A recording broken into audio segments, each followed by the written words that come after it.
A warm summer night in Perth, Australia. The sky is thick with stars. The air hums with the energy of a holiday weekend, Australia Day. Fireworks crackle in the distance. Teenagers laugh. Music spills out of crowded clubs. And the streets pulse with life. For 18-year-old Sarah Spiers, tonight is about freedom, about dancing with friends, snapping photos with her disposable camera, and feeling invincible. She's just graduated high school. She's planning a trip to Bali. Her future is a blank page, waiting to be written. But by 2 a.m., that future vanishes. Sarah steps out of the club, into the dark. She makes a call from a payphone. "I need a taxi." The driver arrives 9 minutes later. But Sarah? Gone. No scream, no struggle, no footprints, just empty night. And for 28 years, one question has clawed at this city's soul. How does a girl disappear from a busy street? In mere minutes, without a single witness, without a trace? Tonight, we retrace those fateful steps and ask, what happened to Sarah Spiers? To understand the gravity of this mystery, we need to meet Sarah, not as a victim, but as a person. Picture a teenager with a laugh that could fill a room. A girl who'd blast crash test dummies on her stereo during late-night drives. Windows down, the salty Perth breeze tangling her hair. She worked part-time at a local pharmacy, saved every dollar for her upcoming Bali trip, and carried a disposable camera everywhere, capturing sunsets. Her cat Mittens, and her best friend Lisa mid-giggle. Her family called her the glue, the one who'd mediate petty squabbles, who never missed her little brother's soccer games. That Australia Day, Sarah danced at the Club Bayview with Lisa and a group of friends. They drank lemonade. Not beer. Sarah wasn't a partier. She wore a denim jacket, her favorite silver bracelet, and a smile that hid her shyness. When the group decided to head to an after-party, Sarah hesitated. She'd promised her dad she'd be home by curfew. "I'll catch a taxi," she told Lisa. "Text me when you get in," Lisa shouted after her. But Sarah never replied. At 2:06 a.m., Sarah called Swan taxis from a payphone on Sterling Highway. Her voice, according to the operator, was calm, clear. "I'm near the bowling alley," she said. 9 minutes later, the driver arrived. He circled the block twice, honked twice. No Sarah, just an empty street, flickering streetlights, and a payphone receiver left dangling in the wind. This isn't a story about a girl who took risks. This is a story about a girl who did everything right and still vanished. Let's break down the clock. Not hours, not days, just 43 minutes. That's all it took for Sarah Spiers to vanish from the face of the earth. No conspiracy, no Hollywood twists, just a series of ordinary moments that turned into a nightmare. We begin at 2:06 a.m. The streets of Claremont are still buzzing. Taxis idle outside clubs. Groups of friends stagger toward late-night kebabs. Sarah, alone now, steps into a phone booth on Sterling Highway. She dials Swan taxis. The operator notes her voice, calm, polite. "I need a cab. Please, I'm near the Continental Hotel, by the bowling alley." Sarah gives her name, hangs up, steps back into the warm night air. 9 minutes. That's how long it takes for the taxi to arrive. 9 minutes. Enough time to check your phone, to tie your shoe, to hum a song. But in those 9 minutes, Sarah Spiers, a girl who'd promised her dad she'd be home by 2:30, steps out of the phone booth and into oblivion. 2:15 a.m. The taxi driver pulls up to the Continental Hotel. He checks the address twice, rolls down his window. No sign of Sarah. He circles the block once, twice, honks his horn, checks the nearby side streets. Nothing, just empty sidewalks and the faint smell of salt from the ocean. He calls dispatch. No one's here. Assumes she got another ride. Drives off. But here's the problem. Sarah didn't have a phone. No pager. No way to call another cab. And her friends? They were already at the after-party, waiting for her text. 2:30 a.m. A witness, a night shift worker walking home, claims to see a young woman near a phone booth on Sterling Highway. Blonde hair, denim jacket. She looked upset. He'll later tell police. Pacing, kept checking her watch. Was it Sarah? Maybe. But by the time detectives track down this lead, the witness isn't so sure. It was dark. He admits. Could have been anyone. 2:49 a.m. The last confirmed sighting. A couple driving home spots a figure in the shadows of a park near Goodgery Street. A woman, They think. Standing still. Alone. They don't stop. Don't think twice. Why would they? It's a safe neighborhood. A quiet night. But when police comb that park at dawn, they find nothing. No footprints. No torn clothing. No silver bracelet. By 3 a.m., the taxi company logs a second call from Sarah's friend. Lisa. Did she make it home? The answer is no. By 4 a.m., Sarah's father, Don, is pacing the kitchen, calling hospitals, calling police. She's never missed curfew. He insists. By 5:30 a.m., the first officers arrive at the Spiers home. They take a description, 5 feet 5 inches. Blonde, denim jacket, silver bracelet. They check the club, the payphone, the park. They ask the taxi driver, could she have been hiding? Did you see anyone else? He shakes his head. By 6 a.m., the sun rises over Perth. Sarah's little brother eats cereal at the kitchen table, unaware his sister is now a missing person. Her bed stays perfectly made. So let's pause here. Rewind those 43 minutes. How does an 18-year-old vanish from a busy street? No scream, no struggle, no one seeing a thing. Was she forced into a car? Did she wander off? Disoriented? Or did someone she knows intercept her? The police have theories. The taxi angle. Was the driver lying? No, his alibi checks out. The boyfriend, they'd broken up amicably weeks earlier. He's devastated. Not suspicious. The serial killer theory, months later. The Claremont serial killings begin. 2 more women abducted. But Sarah's case lacks the killer's signature. No body. No taunting calls. But here's what we know. Sarah's wallet was never used. Her bank accounts stayed untouched. No ransom calls. No cryptic notes. Just silence. The timeline is a locked box. 43 minutes with no key. Every second dissected by detectives, journalists, true crime forums. But the truth? It's still out there. In the gaps between 2:06 and 2:49 a.m. In the shadows of Goodgery Street. In the mind of someone who knows exactly what happened that night. Until then, those 43 minutes remain a black hole, swallowing answers, leaving only questions, and a family forever stuck in the longest night of their lives. The moment Sarah Spiers was reported missing, Perth police launched one of the largest investigations in Western Australia's history. Helicopters scanned rooftops. Divers dragged the Swan River. Volunteers stapled her face to telephone poles.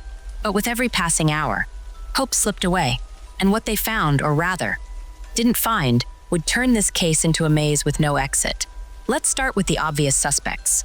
The taxi driver. His name was cleared within days. He had no criminal record, no history of violence. His alibi? Solid. He'd picked up another fare just 10 minutes after failing to find Sarah. No blood in his car. No lies in his polygraph.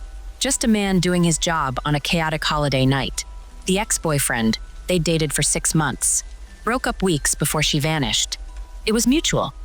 He told police, tears streaming down his face. I loved her. I'd never hurt her. His phone records backed him up. No calls to Sarah that night. No frantic searches. Just a heartbroken kid staring at her photo. The friends, all alibis checked.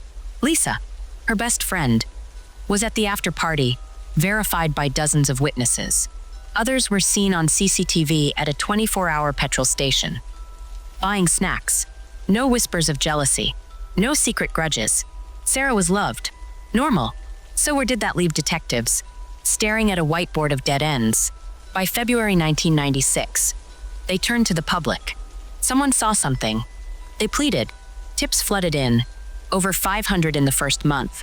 Most were useless. A psychic claimed Sarah was buried near a tree with twisted roots. A drunk man swore he'd seen her hitchhiking to Broome. A woman insisted Sarah faked her disappearance to escape debt. But one tip stood out. A night shift nurse reported seeing a nervous man lingering near the Continental Hotel around 2:30 a.m. Middle-aged, mustache, driving a white station wagon. Police tracked down every white station wagon in Perth. Over 3,000 cars. They found nothing. Then, in May 1996, a break, or so they thought, workers draining a lake in Claremont found a silver bracelet. Sarah's sister, Amanda, identified it. That's hers. She never took it off, but forensics found no DNA, no fingerprints, just a bracelet, tossed into murky water. A taunt? An accident? Another dead end. By 1997, the case was ice cold. That's when the whispers began. Theory number 1. The random abduction, a predator trolling Perth's nightlife. Someone who saw a young girl alone and seized the moment. No plan, no connection, just evil luck. But why Sarah? She wasn't intoxicated. She wasn't lost. She was seconds from a taxi. And why no witnesses? Claremont was packed that night. Theory number 2. The secret double life. Could Sarah have been hiding something? A forbidden relationship? A drug habit? But her friends and family shut this down fast. She told me everything.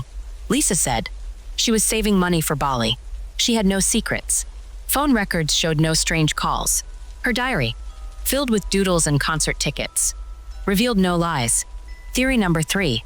The Claremont serial killer connection. Here's where things get darker. In 1996 to 1997, 2 more women, Jane Rimmer and Sierra Glennon, vanished from Claremont streets.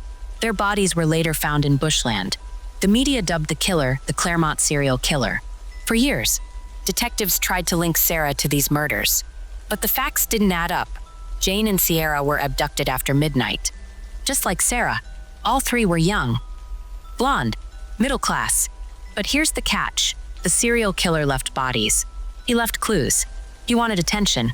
Sarah's case? No body, no taunts, just silence. In 2016, police finally arrested a suspect for the Claremont killings, Bradley Edwards, a former telecom worker. His DNA matched samples from Sierra Glennon's fingernails. But Sarah's case? Edwards wasn't charged. No evidence, no confession, just another question mark. Theory number 4. The police cover-up conspiracy forums exploded with this one. Rumors swirled that Sarah had witnessed a crime, a drug deal, a corrupt cop, and was silenced. But investigators dismissed this. There's zero proof, said the lead detective. Just grief looking for a villain. By 2008, even the Spiers family lost faith in the system. They hired private investigators. They offered a $1 million reward. They begged for a ransom call. A note. A bone. Nothing. Here's what we're left with. No physical evidence, no blood. No hair. No clothing. No digital footprint. 1996 was the dark ages of tech. No CCTV. No cell towers. No Google Maps. No motive. Sarah wasn't rich. Wasn't involved in crime. Wasn't a target. So what did happen? Maybe the answer is simpler than we think. Maybe Sarah got into the wrong car. A car she thought was her taxi. Maybe the driver was a wolf in plain sight. Maybe he panicked. Hid her body too well. Maybe he's dead now. Maybe he's still out there, laughing at the chaos he caused. Or maybe Sarah's case is proof that life isn't a TV show. Sometimes, there's no villain monologuing his crimes. No smoking gun. Just a girl, gone in 43 minutes. And a justice system that failed her. The Spiers family knows this better than anyone. In 2018, Sarah's father, Don, died without answers. Her mother, Carol, told reporters, "I used to pray she'd come home. Now I pray we find her bones before I die." But until then, Sarah's case remains a wound that won't heal. A reminder that even in a city of streetlights and taxis and crowded clubs, darkness finds a way, and sometimes it wins. Sarah Spiers didn't just vanish from a street corner in Perth. She vanished from the world's memory, reduced to a footnote in true crime forums. A blurry photo on a missing poster. A name whispered in documentaries. But for those who loved her, and for the city that failed her, her absence isn't a mystery. It's a wound. Let's start with her family. Her father, Don Spiers, became a ghost himself. For over 20 years, he stood on street corners with a stack of flyers, handing them to strangers in the rain. "Have you seen my daughter?" he'd ask, voice cracking. He memorized the faces of every detective, every journalist, every psychic who promised answers. He wrote letters to politicians. He begged for new searches.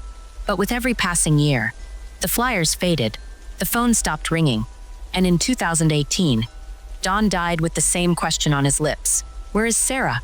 Her mother, Carol, stopped celebrating birthdays, stopped hanging stockings at Christmas. How do you mourn someone who isn't dead? She once asked a reporter. You don't. You just wait. Then there's Amanda, Sarah's younger sister. She grew up in Sarah's shadow, not because she wanted to, but because the world kept asking her to. Tell us about Sarah. They'd say, "What was she like?" Amanda became a detective in her own right. Chasing leads the police had abandoned, she learned forensics, studied cold cases. Even today, she texts Sarah's old phone number, hoping anyone will reply. But this isn't just a family's tragedy. Sarah's disappearance cracked Perth's soul. Before 1996, Claremont was the jewel of Perth's nightlife, safe, vibrant, a place where teenagers could dance until dawn without fear. After Sarah vanished, the city recoiled. Parents dragged their daughters to self-defense classes. Taxi companies installed GPS trackers and panic buttons. Clubs hired extra security. Girls stopped wearing heels on nights out. Easier to run. They joked, but their laughter was brittle. Then came the Claremont serial killings. In 1996 and 1997, two more young women, Jane Rimmer and Sierra Glennon, were abducted from the same streets. Their bodies were found months later, dumped in bushland. Panic hardened into terror. Perth became a city of locked doors, of fathers walking their daughters to their cars, of mothers lying awake until 3 a.m., listening for the turn of a key. But Sarah's case was different. Jane and Sierra had graves. Their families could bury them, weep over them, leave flowers. Sarah's family had nothing. No funeral, no closure, just a bedroom frozen in time. Its posters of 90s boy bands gathering dust. Over the years, the world moved on. Technology evolved. DNA advanced. Cold cases were solved with a single hair, a drop of saliva, but not Sarah's. In 1996, there were no security cameras on Sterling Highway, no cell towers to ping, no digital footprints. Her case was a prisoner of its time, a pre-internet mystery in a post-internet world. Yet the questions linger. Why has no one ever talked? No deathbed confession, no drunken boast in a pub, no anonymous letter. In a case this infamous, silence is its own kind of violence. Why does Perth still care? Because Sarah's face is etched into the city's DNA.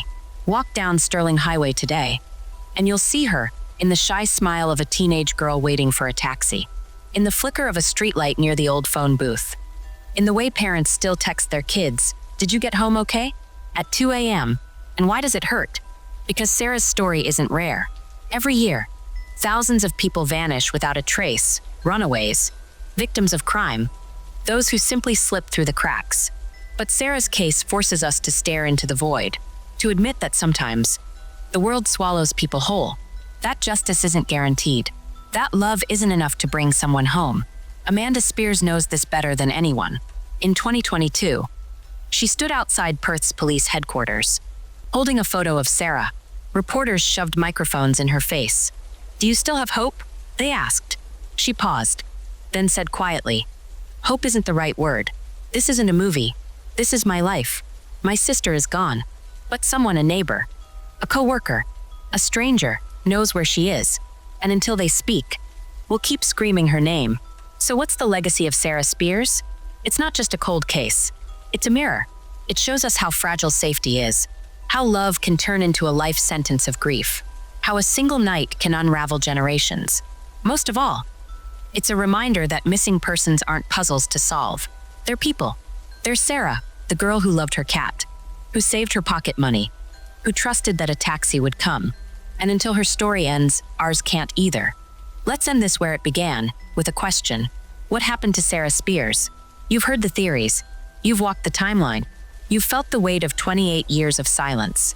But here's the truth we don't know. And not knowing is its own kind of hell. Was it a crime of opportunity? A predator prowling the streets of Claremont that night, spotting a girl in a denim jacket, thinking, "She's alone. She's vulnerable. Let's try." Maybe he didn't plan it. Maybe he'd never done it before. Maybe Sarah was just unlucky. Or was it something darker? A secret Sarah took to her grave. A hidden relationship. A debt. A mistake. But here's the problem. Sarah's life was an open book. Her diary had no cryptic entries. Her friends saw no red flags. Her family swears she had no enemies. So where's the proof? Or is the answer still out there? In a locked diary we've never found. In the conscience of someone's aging father, who sits in a nursing home, clutching a secret, in an unmarked grave, hidden beneath a highway, a parking lot, a backyard shed, or worse, in plain sight, buried by time, indifference, or a justice system that stopped looking. Let's talk about the what-ifs. What if the taxi driver missed her by seconds? What if she wandered into the wrong car, thinking it was hers? What if she's alive somewhere, with no memory of who she was? What if her remains are in a landfill, a forest, a shallow grave? What if the killer is dead? What if he's still here, watching this video, smirking at our guesses? We'll never know unless someone talks. But here's what we do know. Sarah's disappearance rewrote the rules. Perth tightened taxi laws, installed streetlights, taught girls to scream. Parents became paranoid. Friendships grew cautious. The city traded its innocence for a lesson it never asked to learn. That safety is an illusion. That darkness doesn't need a reason. And the Spiers family? They became prisoners of January 27th, 1996. Sarah's mother, Carol, still sets a plate for her at Christmas. Her sister, Amanda, still hears Sarah's laugh in crowded rooms. Her brother, now older than Sarah ever was, still wonders what she'd look like today. Would she have kids? A career? Would she still blast crash test dummies on road trips? But time doesn't care about grief. The world spins. Claremont's clubs closed. The payphone Sarah used was ripped out. The 90s became nostalgia. Yet, for the Spiers family, time is frozen. Every birthday, every holiday, every sunrise is a reminder. Sarah is still 18, still missing, still theirs. So why does this case haunt us? Because it's not about answers. It's about fear. The fear that one wrong turn, one split-second decision, could erase you, that you could vanish from a well-lit street, surrounded by people, and become a ghost, that your family could spend decades screaming into the void, met with silence. Sarah's story isn't unique. Thousands vanish every year, but hers forces us to stare into the abyss, to admit that some mysteries don't get solved, that justice isn't promised, that closure is a luxury, not a right. Yet, there's a stubborn hope, a hope that somewhere, in a dusty attic, a locked drawer, or a guilty mind, the truth waits, that a tip will come in, a bone will surface, a confession will crack open this case, that Sarah will finally come home. Until then, her story lingers, in the way parents hug their kids tighter, in the way women text friends. Did you get home safe? In the way Perth still holds its breath at 2 a.m., listening for the sound of a taxi that never arrives. Sarah Spiers isn't a cautionary tale. She's a daughter, a sister, a girl who loved her cat and saved her pocket money, a girl who trusted the world to let her come home. So tonight, as you turn off the lights, think about this. Somewhere out there, the truth exists, in a whisper, a memory, a secret too heavy to carry. And until it's found, Sarah's story isn't over. It's a reminder that not all nightmares end when you wake up. Some follow you into the daylight. They live in the empty spaces, the unanswered texts, the untouched bedrooms, the birthdays where no one blows out the candles. What happened to Sarah Spiers? We may never know, but the question itself is a monument. To her, to every missing person, to the families who refuse to let the world forget. And as long as that question remains, neither will we.